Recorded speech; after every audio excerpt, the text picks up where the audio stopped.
CM Revanth Reddy నివాసంలో కీలక సమావేశం జరిగింది. ఈ సమావేశానికి టీపీసీసీ చీఫ్ మహేష్ కుమార్ గౌడ్, మంత్రులు వివేక వెంకటస్వామి, పొన్నం ప్రభాకర్, తుమ్మల నాగేశ్వరరావు, పొంగిరెడ్డి శ్రీనివాసరెడ్డి హాజరయ్యారు. ఈ భేటీలో ప్రధానంగా జూబ్లీహిల్స్ ఉప ఎన్నిక అంశంపై చర్చించారు. మంత్రులతో పాటు జూబ్లీహిల్స్ ఉప ఎన్నిక నియోజకవర్గ ఇన్ఛార్జ్, కార్పొరేషన్ల చైర్మన్లు కూడా ఈ భేటీలో పాల్గొన్నారు. అభ్యర్థి ఎంపిక, ఉప ఎన్నికలో అనుసరించాల్సిన వ్యూహాలు, జూబ్లీహిల్స్ నియోజకవర్గంలో చేపట్టవలసిన అభివృద్ధి పనులపై ప్రత్యేకంగా చర్చించినట్లు సమాచారం. నియోజకవర్గంలో పెండింగ్ పనులు, కొత్త శాంక్షన్స్, సంక్షేమ పథకాల పంపిణీ, ముస్లిం గ్రేవీ యార్డుతో పాటు ఇతర అంశాలపై చర్చించారు. డివిజన్ల బూత్ స్థాయిలో కార్యకర్తల పనితీరు, సమన్వయం వంటి అంశాల గురించి మాట్లాడుతున్నారు. టికెట్ కోసం తీవ్రమైన పోటీ నెలకొనడంతో ఆశావాహుల పని తీరుపైన డిస్కస్ చేశారు.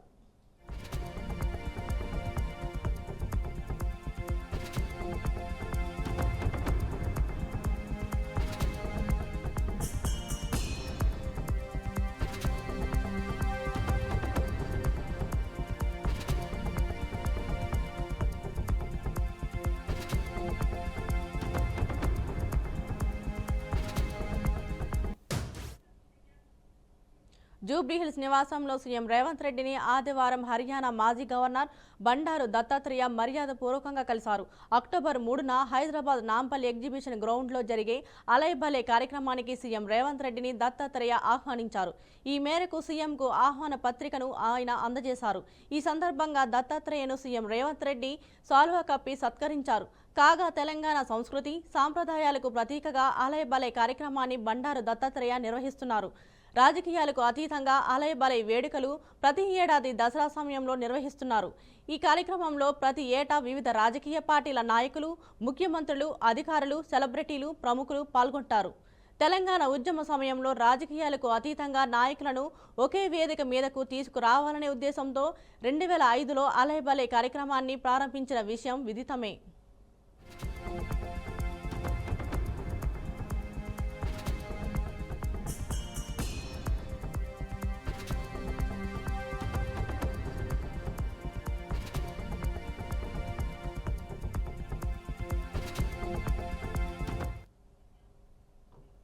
ఫార్ములా ఈ కార్ రేస్ కేసులో ప్రాసిక్యూషన్ కోసం అనుమతి ఇవ్వాలంటూ ఏసీబీ నుంచి వెళ్లిన ఫైల్ను గవర్నర్ లీగల్ ఒపీనియన్కు పంపించినట్లు తెలుస్తున్నది.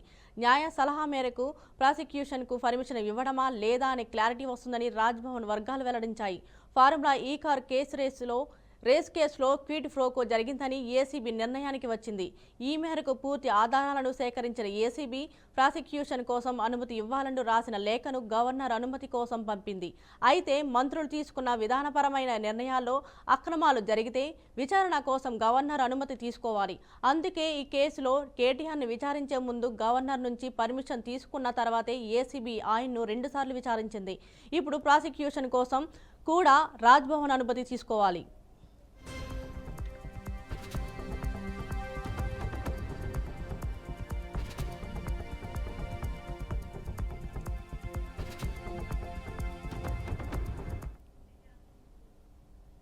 పాలనను గాలికొదిలేసి పవన్ కళ్యాణ్ ప్రజాధనంతో సినిమాలు, షూటింగ్లు అంటూ తిరుగుతున్నాడని వైసీపీ నేత రోజా విమర్శలు చేశారు. ఈ వ్యాఖ్యలపై జనసేన నాయకుడు మంత్రి కందుల దుర్గేష్ స్పందించారు. జబర్దస్త్లో రోజా పాల్గొనలేదా అని ప్రశ్నించారు. జబర్దస్త్లో అనేక విన్యాసాలు చేసిన రోజాకు మాట్లాడేందుకు అర్హత ఉందా అని అడిగారు. పర్యాటక మంత్రిగా రోజా ఏం అభివృద్ధి చేశారని ప్రశ్నించారు. ప్రజా సమస్యల పరిష్కారంలో పవన్ కళ్యాణ్ అలసత్వం వహించలేదని అన్నారు. మీకు కబ్జాలు, దొంగ వ్యాపారాలు ఉన్నాయని, పవన్ కళ్యాణ్కు సినిమాలు మాత్రమే ఉన్నాయని చెప్పారు. మీరు మంత్రిగా ఉన్నప్పుడు ఎలాంటి అభివృద్ధి చేయకుండా పవన్ కళ్యాణ్ను ఎలా విమర్శిస్తారని నిలదీశారు. అర్హత ఉందా? ఆవిడ ఎమ్మెల్యేగా ఉన్నప్పుడు, మంత్రిగా ఉన్నప్పుడు కూడా ఆవిడ చేసింది ఏంటి? జబర్దస్త్లో మీరు పార్టిసిపేట్ చేయలేదా? జబర్దస్త్ కార్యక్రమాల్లో నిరంతరం మీరు మొన్నటి వరకు ఉన్నారు కదా. జబర్దస్త్ కార్యక్రమాల్లో పార్టిసిపేట్ చేసి మీరు అక్కడ రకరకాల విన్యాసాలు చేసి ఇవాళ మీరు మాట్లాడడానికి మీరు అర్హులా? మీరు ఒకటే చెప్పండి, మీరు పర్యాటక మంత్రిగా, అమ్మ రోజా గారు ఈ సమాధానం చెప్పండి, పర్యాటక మంత్రిగా ఎక్కడైనా సరే రాష్ట్రం మొత్తం మీద కొత్తగా ఒక ప్రాజెక్ట్ తీసుకొచ్చారా? కొత్తగా కేంద్ర ప్రభుత్వం నుంచి చేయగలిగారా? రాష్ట్ర ప్రభుత్వం ఏదైనా చేయించగలిగిందా? ఒక్కటి కూడా చేయలేదు. ఆయనకి వేరే వ్యాపకం లేదు. మీకు కబ్జాలు ఉన్నాయి, మీకు వ్యాపారాలు ఉన్నాయి, మీకు దొంగ వ్యాపారాలు ఉన్నాయి. ఆయనకి ఏ రకమైనటువంటి వ్యాపారం లేదు. ఆయన సినిమాల ద్వారా వచ్చే 4 రూపాయలతో కుటుంబ పోషణ, ఆ వచ్చిన డబ్బును కూడా ఆయన ప్రజలకే ఖర్చు పెట్టేసేటువంటి పరిస్థితి. ఆయన ఒక పక్కన ఎమ్మెల్యే కోమటిరెడ్డి రాజగోపాల్ రెడ్డిపై మాకు ఎలాంటి ఫిర్యాదు రాలేదని పీసీసీ క్రమశిక్షణ కమిటీ చైర్మన్ మల్లు రవి అన్నారు. ఇవాళ గాంధీ భవన్లో మల్లు రవి నేతృత్వంలో పీసీసీ క్రమశిక్షణ కమిటీ భేటీ జరిగింది. నేతల మధ్య విభేదాలు, పెండింగ్లో ఉన్న ఫిర్యాదులపై చర్చించారు. అనంతరం మల్లు రవి సమావేశం నిర్వహించి కోమటిరెడ్డిపై మాకు ఎలాంటి ఫిర్యాదు రాలేదు కాబట్టే అతని విషయంలో చర్చ జరగలేదన్నారు.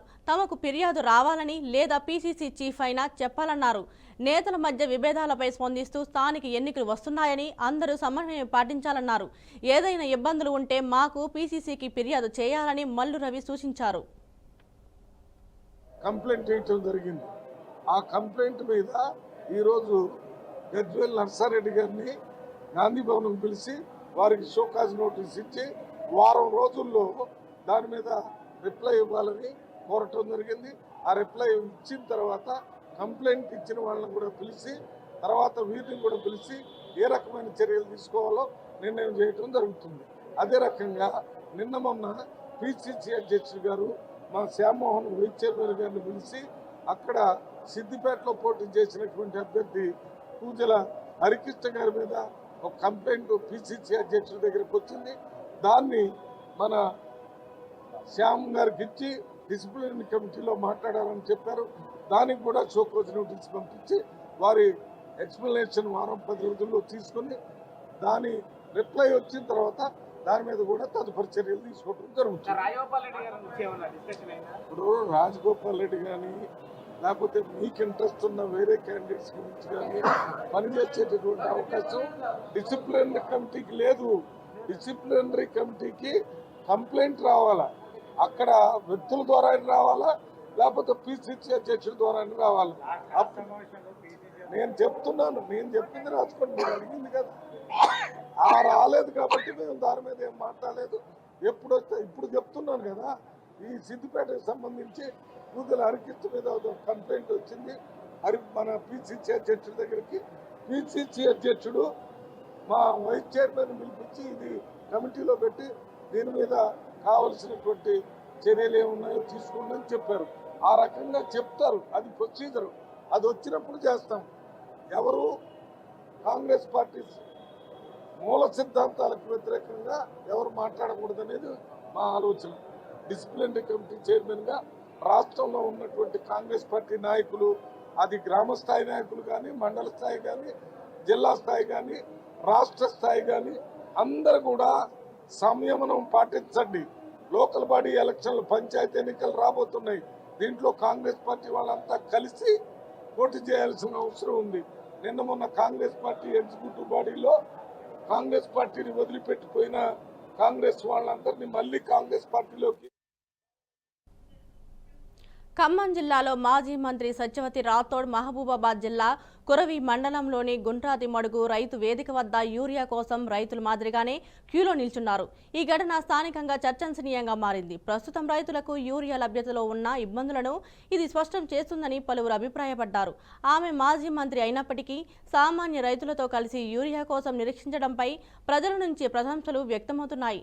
ప్రభుత్వం యూరియా కొరతను తీర్చి రైతులకు తగినంత ఎరువును అందించాలని ఈ సందర్భంగా సత్యవతి రాథోడ్ విజ్ఞప్తి చేశారు.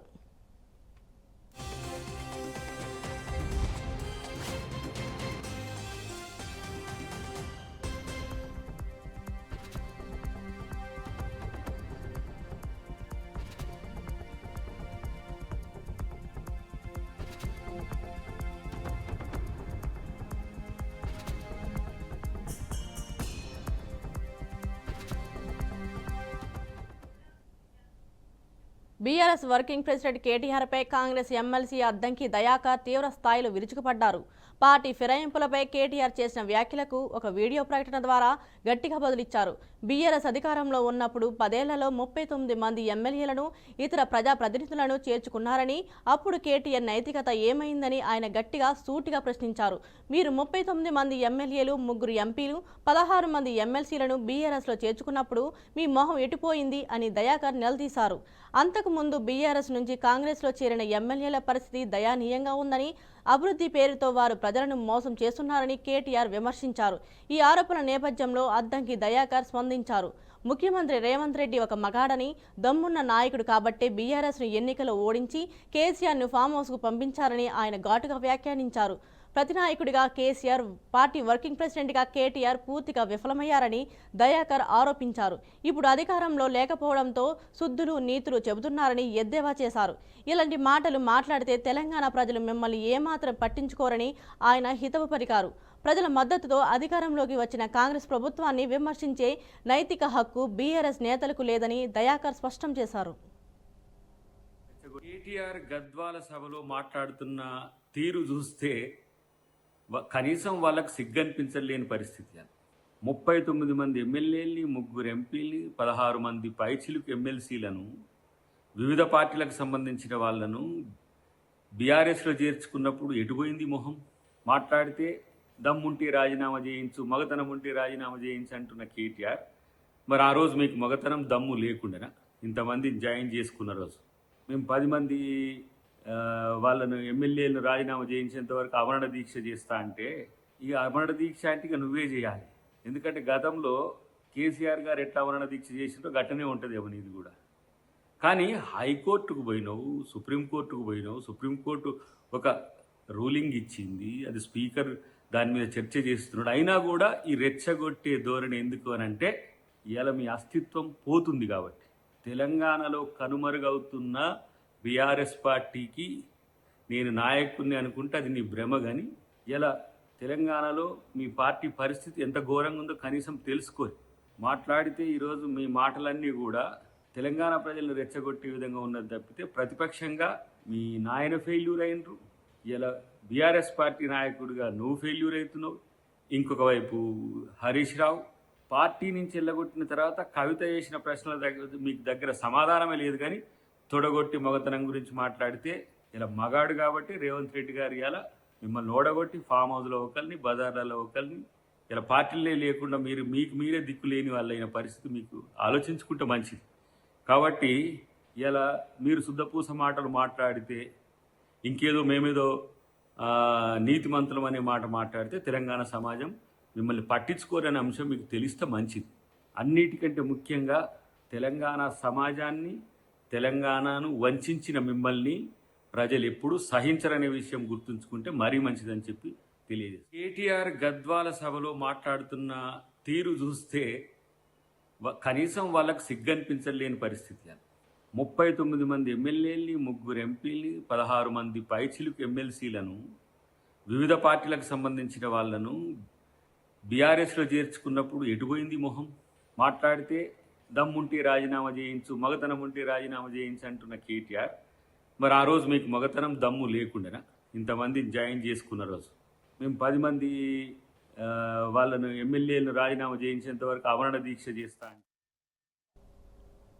కాంగ్రెస్ మంత్రులు గ్రూప్ 1 పోస్టులను అంగట్లో పెట్టి అమ్ముకుంటున్నారని బీఆర్ఎస్ వర్కింగ్ ప్రెసిడెంట్ కేటీఆర్ తీవ్ర ఆరోపణలు చేసిన విషయం తెలిసిందే. దీనిపై తాజాగా ఎంపీ చామల కిరణ్ కుమార్ రెడ్డి కౌంటర్ ఇచ్చారు. గ్రూప్ 1 నియామకులపై ఆరోపణలు చేసిన కేటీఆర్ను చెప్పుతో కొట్టాలని ఎంపీ చామల ఫైర్ అయ్యారు. 563 మంది అభ్యర్థుల దగ్గర 3 కోట్ల రూపాయలు తీసుకుని ఉద్యోగ నియామకాలు చేసినట్లు కేటీఆర్ అసత్య ఆరోపణలు చేస్తున్నారని అన్నారు. అమెరికాలో చదువుకుని ఉద్యోగం చేస్తూ ఇండియాకు వచ్చి మంత్రి పదవి చేపట్టిన కేటీఆర్ రాజకీయ దురుద్దేశంతో ప్రభుత్వంపై నిందలు వేస్తున్నాడని ఆరోపించారు. ప్రజలను తప్పుదావ పట్టిస్తున్న కేటీఆర్కు గ్రూప్ 1 అభ్యర్థుల తల్లిదండ్రులు బుద్ధి చెప్పాలని సూచించారు. బీఆర్ఎస్ హయాంలో గ్రూప్ 1, గ్రూప్ 2, గ్రూప్ 3, గ్రూప్ 4 పెట్టే పరిస్థితి లేదని, సీఎం రేవంత్ రెడ్డి నిరుద్యోగుల కోసం చిత్తశుద్ధితో పనిచేస్తున్నారని ఎంపీ చామల పేర్కొన్నారు. గారు, మీరు నిన్న మాట్లాడుతూ గ్రూప్ 1 పరీక్షలలో 563 అభ్యర్థుల దగ్గర 3 కోట్ల రూపాయలు తీసుకొని ప్రభుత్వం వాళ్ళని పాస్ చేసిందని అంటారు. మీ హయాంలో మీరు ఎట్లా ఉద్యోగాలు ఇవ్వలేదు. మీ హయాంలో group 1, group 2, group 3, group 4 DSC పెట్టే పరిస్థితి లేకుండే. చిత్తశుద్ధితోటి రేవంత్ రెడ్డి గారు కాంగ్రెస్ ప్రభుత్వం ఎట్టి పరిస్థితుల తల్లిదండ్రులు అప్పుల పాలవుతుర్రు, పిల్లల భవిష్యత్ ఖరాబ్ అవుతుంది, ఈ పాటికి ఇంక్రిమెంట్లు ప్రమోషన్లు వచ్చే స్థాయిలో ఉన్న వాళ్ళు ఇంకా చదువుకునే స్టేజ్లో ఉర్రు అన్న ఉద్దేశంతో అత్యవసరంగా అంటే చాలా వరకు నిపుణులు న్యాయ నిపుణులతో సలహాలు తీసుకొని ఎట్టి పరిస్థితుల్లో ఎవ్వరు కూడా అడ్డంకులు వేయొద్దన్న మంచి సదుద్దేశంతో ఇలా గ్రూప్ 1 పరీక్షలు కండక్ట్ చేశారు.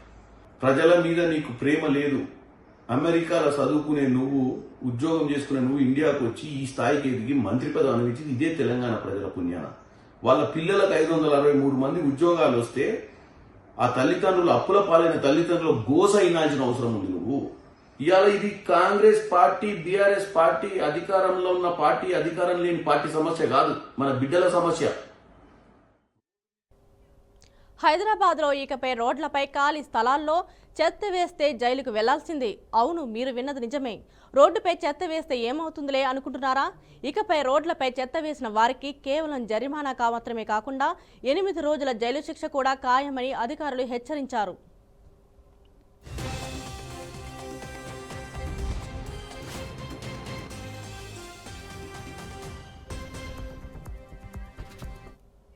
హైదరాబాద్ పోలీసులు వెల్లడించిన వివరాల ప్రకారం సెక్షన్ 70B, 66 CP యాక్ట్ కింద రోడ్లపై చెత్త వేసినట్లు రుజువైతే నిందితులకు జైలు శిక్ష తప్పదట.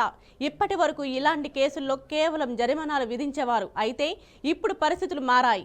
కోర్టు ముందు హాజరుపరిచిన తర్వాత పరిస్థితుల ఆధారంగా 1000 రూపాయల జరిమానాతో పాటు గరిష్టంగా 8 రోజుల జైలు శిక్ష విధించే అవకాశం ఉందని పోలీసులు చెప్పారు.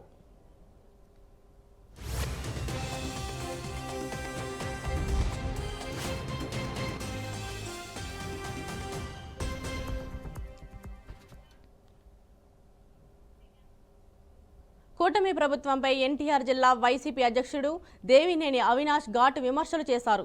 డయేరియా కేసులపై మంత్రులు అవాస్తవాలు చెబుతున్నారని మండిపడ్డారు. బాధితులను తాము కలిశామని చెప్పారు.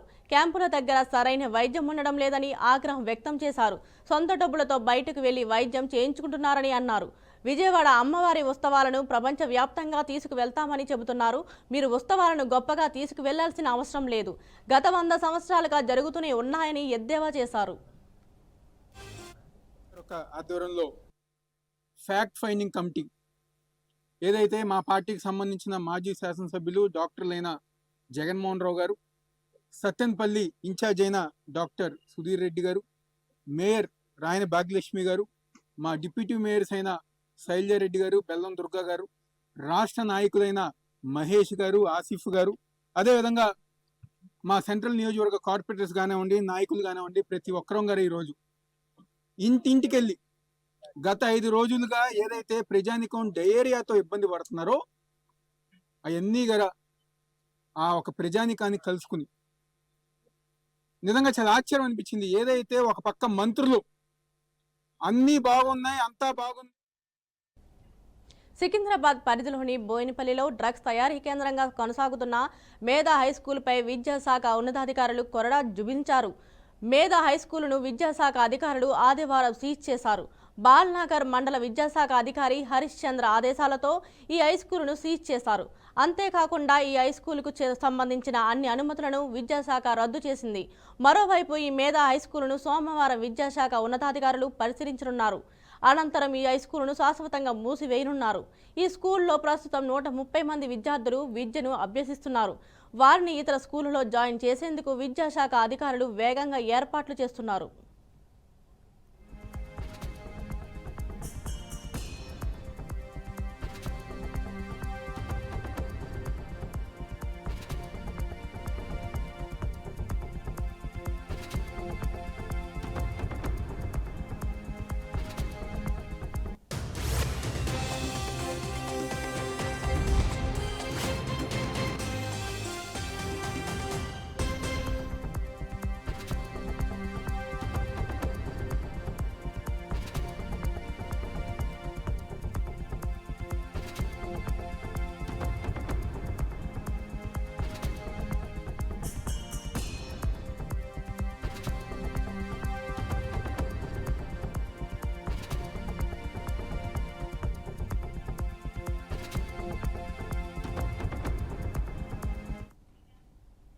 గుంటూరు జిల్లా తురకపాలెం గ్రామంలో యురేనియం కలిసిన నీటితో అనారోగ్య సమస్యలు వస్తున్నాయని అధికారులు తెలిపారు. గ్రామంలోని ప్రజలు ఒకేసారి అనారోగ్యానికి గురికావడంతో వైద్యులు బ్లడ్ టెస్టులు నిర్వహించారు. కొందరికి మెలియాయిడిస్ డోసిస్ అన్నట్లు నిర్ధారణ అయినట్లు వైద్యులు చెప్పారు. గ్రామస్తులు అనారోగ్యానికి గల కారణాలు తెలుసుకునేందుకు నీరు, మట్టి, స్థానికుల బ్లడ్ శాంపిల్స్ సేకరించి వాటిని చెన్నైలోని ఎయిమ్స్, గుంటూరు జీజీహెచ్కి పంపించినట్లు వైద్య బృందం స్పష్టం చేసింది. చెన్నై ల్యాబ్ పరీక్షలు నిర్వహించగా గ్రామంలోని త్రాగునీటిలో యురేనియం అవశేషాలను గుర్తించినట్లు ల్యాబ్ అధికారులు తెలిపారు. గ్రామం చుట్టూ రాళ్ల క్వారీలు ఉండడంతో పరిసర ప్రాంతాల ప్రజలు క్వారీ గుంతల్లోని నీటిని వాడడం వల్ల అనారోగ్య సమస్యలు ఏర్పడుతున్నట్లు అనుమానిస్తున్నారు. అలాగే నీటిలో స్టాన్షియం, ఈకోలి బ్యాక్టీరియా కూడా ఉన్నట్లు గుర్తించారు. యురేనియం శరీరానికి చాలా హానికరమని, ఇది శరీరంలోకి చేరితే మూత్రపిండాలకు, liver, lungs, brain, bones density తీవ్ర నష్టం చేస్తుందని వైద్యులు హెచ్చరిస్తున్నారు.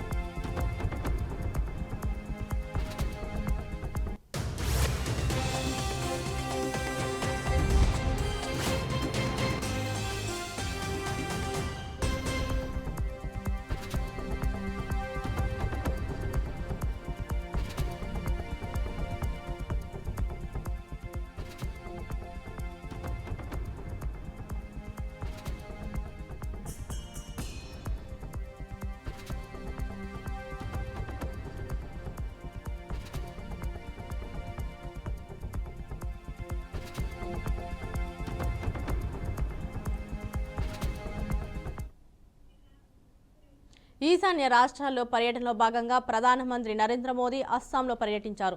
18,530 కోట్ల వ్యయంతో నిర్మించనున్న పలు ప్రాజెక్టులకు శంకుస్థాపన చేశారు. ఈ సందర్భంగా దరంగ్ జిల్లాలో నిర్వహించిన బహిరంగ సభలో మోదీ కీలక వ్యాఖ్యలు చేశారు. 1962 నాటి నెహ్రూ పాలనపై ఘాటు విమర్శలు చేశారు. నెహ్రూ ప్రధానిగా ఉన్న ఆనాడు చైనాతో యుద్ధం తర్వాత ఈశాన్య ప్రాంత ప్రజలకు ఈయన చేసిన గాయాలు నేటికి మానలేదన్నారు. ఆనాటి గాయాలపై ఇప్పటి కాంగ్రెస్ ఇంకా ఉప్పు చల్లుతూ వాటిని మండేలా చేస్తుందని ఆరోపించారు. 1962 में चाइना के साथ जो जंग हुआ, उसके बाद पंडित नेहरू ने जो कहा था, वो घाव नॉर्थ ईस्ट के लोगों के वो घाव आज भी नहीं भरे और उस घाव पर कांग्रेस की वर्तमान पीढ़ी भी नमक छिड़कने का काम कर रही है। मैं आमतौर पर मुझे कितने ही गालियां दे, मैं तो भगवान शिव का भक्त हूं, सारा जहर निगल देता हूं, लेकिन మహిళా శక్తి కారణంగానే ఇవాళ ప్రపంచంలోనే భారత్ ముఖ్య దేశంగా అవతరించిందని లోక్సభ స్పీకర్ ఓం బిర్లా అన్నారు. తిరుపతిలో జరుగుతున్న మహిళా సాధికారత సదస్సులో ఆయన మాట్లాడారు. మహిళకు గౌరవం ఇవ్వడం ఆది నుంచి వస్తున్న సాంప్రదాయమని అన్నారు. మహిళల భాగస్వామ్యం లేకుండా ఏ దేశము కూడా అభివృద్ధి చెందలేదని అన్నారు. స్వాతంత్ర పోరాటంలో వారు ముఖ్య పాత్ర పోషించారని చెప్పారు. आजादी का आंदोलन हो, सामाजिक कुरीतियों के खिलाफ आंदोलन हो, उन सब में एक सशक्त नेतृत्व भारत का रहा है और इसीलिए हमने इस सम्मेलन का विषय वुमन लेड डेवलपमेंट फॉर विकसित भारत रखा है, जो आज यथार्थ सार्थक है। हम जानते हैं कि किसी भी राष्ट्र के विकास की परिकल्पना बिना महिलाओं के नेतृत्व के, सहभागी के नहीं कर सकते और इसलिए आज भारत की महिलाएं केवल लाभार्थी नहीं है, ये भारत की वास्तुकार है, भारत के निर्माण की महत्वपूर्ण योगदान देने वाली है। और इसीलिए जब भारत के स्वतंत्रता सेनानियों का इतिहास हम देखते हैं तो किस तरीके से सामाजिक बंधनों को तोड़ते हुए हमारी महिलाओं ने स्वतंत्रता सेनानियों के साथ ప్రజల దైనందిన జీవితంలోని ప్రతి అంశంలోనూ వస్తు సేవల పన్ను ప్రభావం స్పష్టంగా కనిపిస్తుందని కేంద్ర ఆర్థిక శాఖ మంత్రి నిర్మలా సీతారామన్ అన్నారు. ఆదివారం చెన్నైలో జరిగిన ఒక కార్యక్రమంలో ఆమె మాట్లాడుతూ ఉదయం తాగే టీ నుంచి రాత్రి తినే భోజనం వరకు ప్రతి వస్తువుపై జీఎస్టీ సంస్కరణల సానుకూల ఫలితాలు ప్రజలకు అందుతున్నాయని వివరించారు. ఈ సంస్కరణల వల్ల సామాన్యులకు ఎంతో మేలు జరుగుతుందని ఆమె స్పష్టం చేశారు. గతంలో 12% పన్ను స్లాబులో ఉన్న 99% వస్తువులను ఇప్పుడు 5% పరిధిలోకి తీసుకువచ్చినట్లు నిర్మలా సీతారామన్ తెలిపారు. அதனால தான் சொல்றோம் இந்த மாதிரி 99% of all the goods in 12% have come to 5. 12%ல இப்ப வரைக்கும் இருந்தது 99%, அதுல 1% தான் 18க்கு போயிருக்கு, மீதி எல்லாம் 5க்கு வந்துருச்சு, குறைஞ்சிருச்சு. ஸோ 12 எடுத்துட்டோம்னா 99% 5 கொண்டு போயிட்டு மீதி 1% 18 எடுத்துட்டு போயிருக்கோம். அதே மாதிரி 28% டாக்ஸ்ல இருந்து எத்தனை ஐட்டம்ஸ் கீழே வந்திருக்குன்றத கூட எடுத்து விளக்கி சொல்றோம். 28 இனிமே இல்ல. 28ல இருந்த சில ஐட்டம்ஸ்க்கு மேல காம்பன்சேஷன் செஸ்ஸும் போட்ட போது அந்த ஐட்டம்ல 53% 88% வரைக்கும் கூட போயிட்டு இருந்தது. அதை நம்ம சின் குட்ஸ் அப்படின்னு முன்னாடி சொல்லிட்டு இருந்தாங்க, டிமெரிட் குட்ஸ். அது கம்ப்ளீட்டா 40-50 தாண்டி கூட வரி போயிட்டு இருந்தது. ஸோ இது சின்ன விளக்கம் உங்களுக்கு இது பிக்சர்ல சொல்றோம். அதனால தான் சொல்றோம் இந்த மாதிரி 99% of all the goods in 12% have come to 5. 12%ல இப்ப வரைக்கும் இருந்தது 99%, அதுல 1% தான் 18க்கு போயிருக்கு, மீதி எல்லாம் 5க்கு வந்துருச்சு, குறைஞ்சிருச்சு. ஸோ 12 எடுத்துட்டோம்னா 99% 5 கொண்டு போயிட்டு மீதி 1% 18 எடுத்துட்டு போயிருக்கோம். அதே மாதிரி 28% டாக்ஸ்ல இருந்து எத்தனை ஐட்டம்ஸ் கீழே வந்திருக்குன்றத கூட எடுத்து விளக்கி சொல்றோம். 28 இனிமே இல்ல. 28ல இருந்த சில ஐட்டம்ஸ்க்கு மேல காம்பன்சேஷன் செஸ்ஸும் போட்ட போது அந்த ஐட்டம்ல 53% 88% வரைக்கும் கூட போயிட்டு இருந்தது. அதை நம்ம சின் குட்ஸ் அப்படின்னு முன்னாடி சொல்லிட்டு இருந்தாங்க, டிமெரிட் குட்ஸ். அது கம்ப்ளீட்டா 40-50 தாண்டி கூட வரி போயிட்டு இருந்தது. ஸோ இது சின்ன விளக்கம் உங்களுக்கு இது பிக்சர்ல சொல்றோம்.